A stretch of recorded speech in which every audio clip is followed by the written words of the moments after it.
নমস্কার। আজকে আবার চলে এসেছি একটা সুন্দর চিঠি নিয়ে। রবি ঠাকুরের জীবনবোধের কথা আমরা প্রত্যেকেই জানি কমবেশি, তাঁর গানে এবং কবিতায়। আজকে আমি এমন একটি চিঠি নির্বাচন করেছি যার মধ্যে তাঁর জীবনবোধ খুব সুস্পষ্ট। কাদম্বিনী দেবীকে লেখা একটি চিঠি আজ আমি আপনাদের পড়ে শোনাব। 22শে সেপ্টেম্বর 1917 সালে তিনি জানিয়েছিলেন তার শারীরিক অসুস্থতার কারণে তিনি শান্তিনিকেতন চলে যাচ্ছেন এবং 30শে নভেম্বর 1917 সাল তিনি আবার একটি চিঠি লেখেন। সেখানে লিখেছেন তিনি শান্তিনিকেতন চলে গিয়েছেন।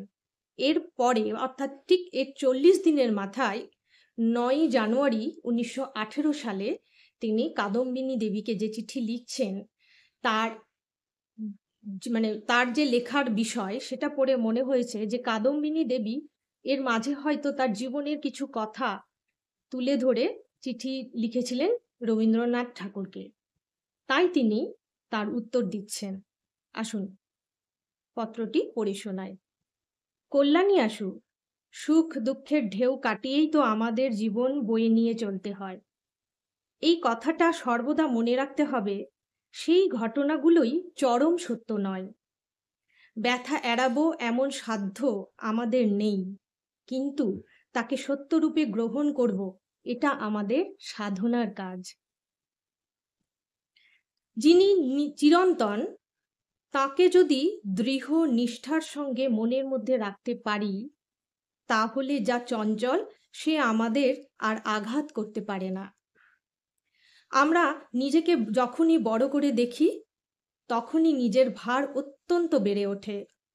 তখনই দুঃখ সুখের ঢেউ জীবনকে বড় বেশি তোলপাড় করে তোলে। নিজেকে এবং প্রতিদিনের সমস্ত তুচ্ছতাকে নিজের সত্য আপন থেকে বিচ্ছিন্ন করে তাকে দূরে রেখে দেখলে জীবনযাত্রা সহজ হয়। যে দুঃখে আমরা মরি সে আমাদের নিজের হাতের মার। তার মানে এ নয় যে সেই দুঃখের ঘটনা আমাদের নিজের সৃষ্টি। তার মানে এই যে সেই ঘটনাকে আঘাত স্বরূপে নেওয়া আমাদের নিজেরই কাজ।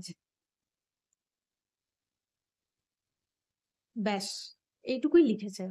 এরপরে উনি শেষ করেছেন, আমি বোধহয় জানুয়ারি মাসের শেষ তারিখে কলকাতায় যাব। আশ্চর্য তার জীবনবোধ। জীবনের প্রতিটি মুহূর্তে ক্ষণে আমরা কিন্তু তাকে সবসময় খুঁজে পাই।